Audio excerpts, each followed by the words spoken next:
So we've looked at the Hydor filter, a couple of videos we've done of that.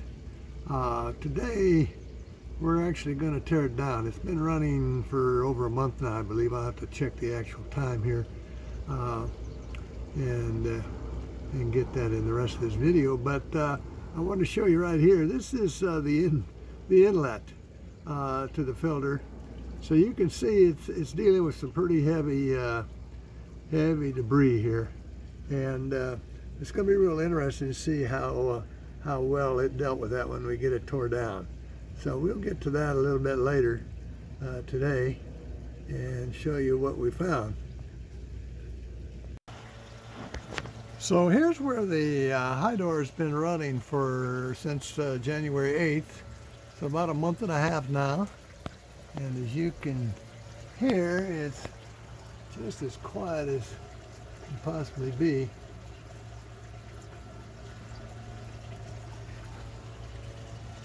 I do notice, I had mentioned I wasn't really keen on these clear hoses. They're not going to be clear very long.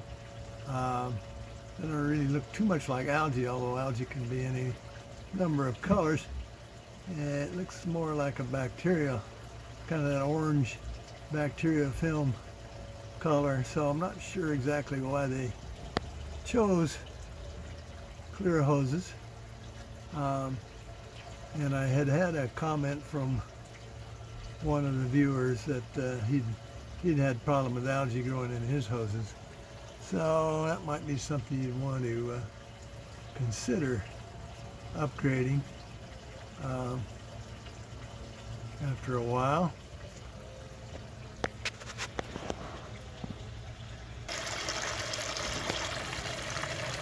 Now, unfortunately, I didn't measure the flow when I first started this thing up, but it certainly doesn't look like it's diminished at all. It's going to be real interesting to see what the internals look like. You've seen what it's been feeding from, so could be quite a bit of crap on those filters, the foam filters.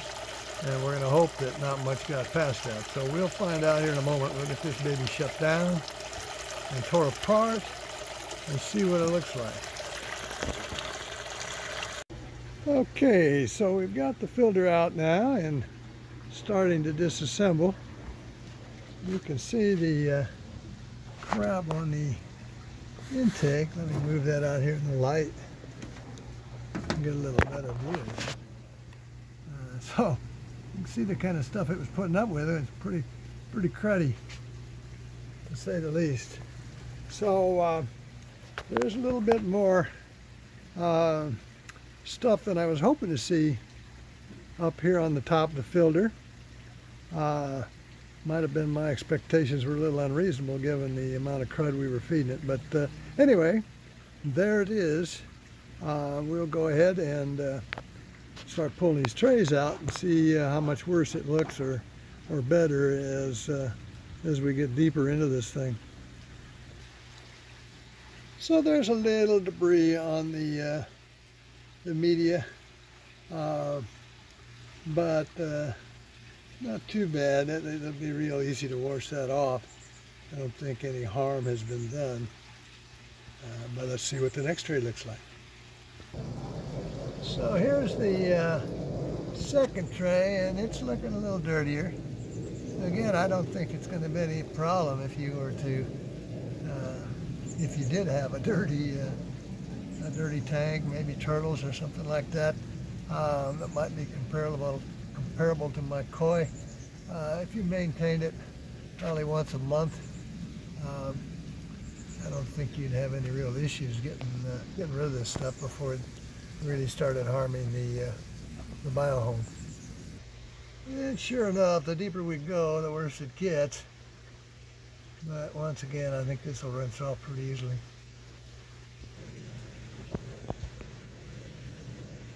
So the top of the medium foam really looks about the same as that bottom tray at Biohome. About the same amount of stuff that came through there.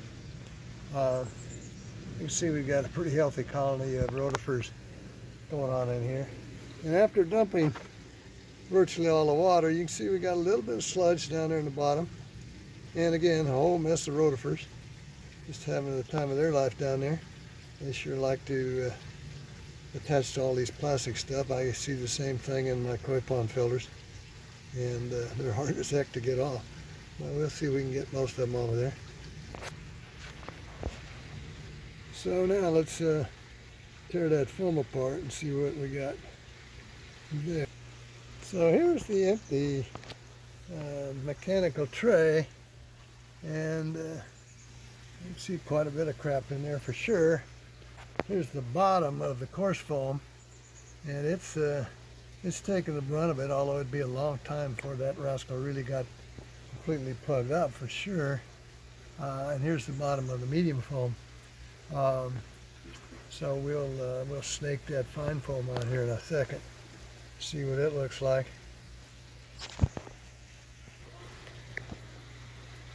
Now, I may have mentioned this before, but I think it's such a good idea I'm going to mention it again.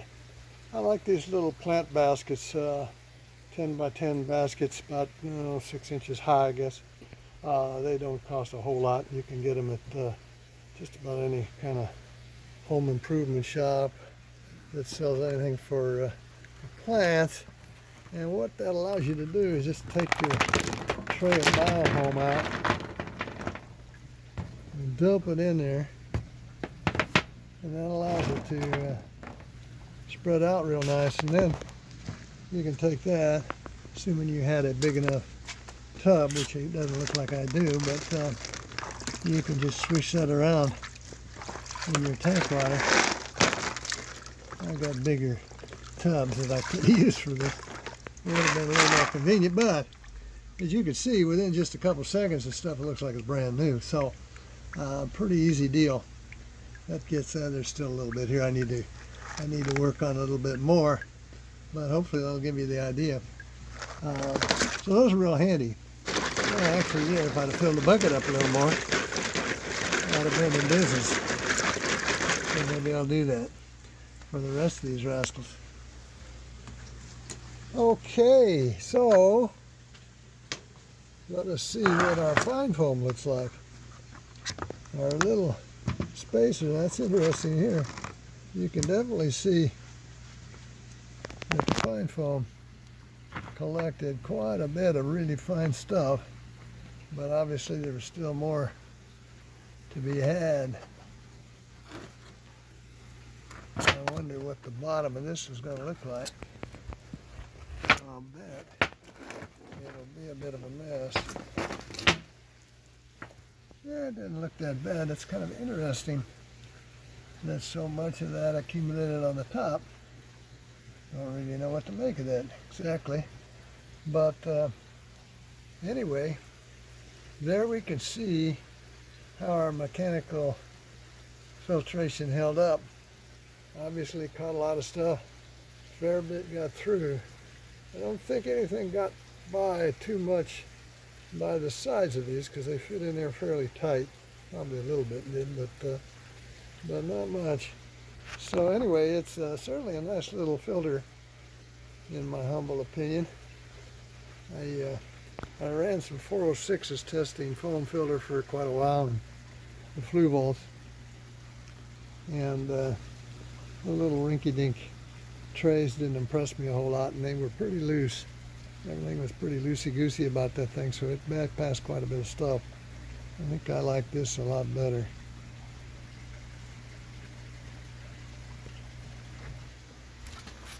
There, we've gotten some more tank water, so now I've got myself a real media cleaning machine. I just run that back and forth like that, and I think in no time, that's pretty clean media. Yeah, I don't see any more crud on that at all. Looks just like it did when I put it in there, which is exactly what I was hoping for.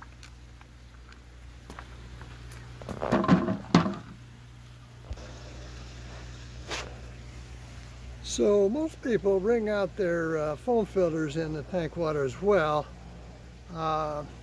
You can get most of the crap out of there that way, but I've always advocated using a high pressure spray to to get it as clean as possible.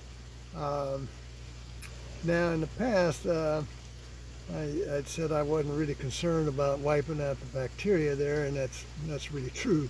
But I would be concerned about actually spraying it with chlorinated water, so that can be an issue.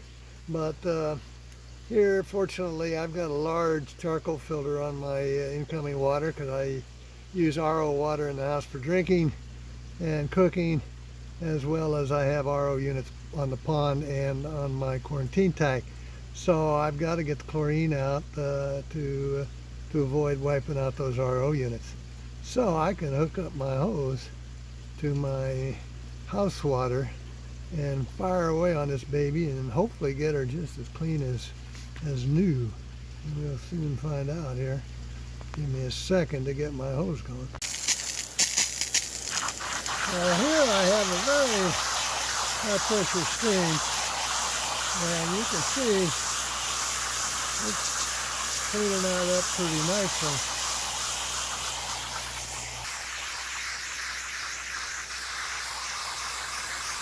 I'm going to wring it out a few times, but that does a gin dandy job, so you might consider that.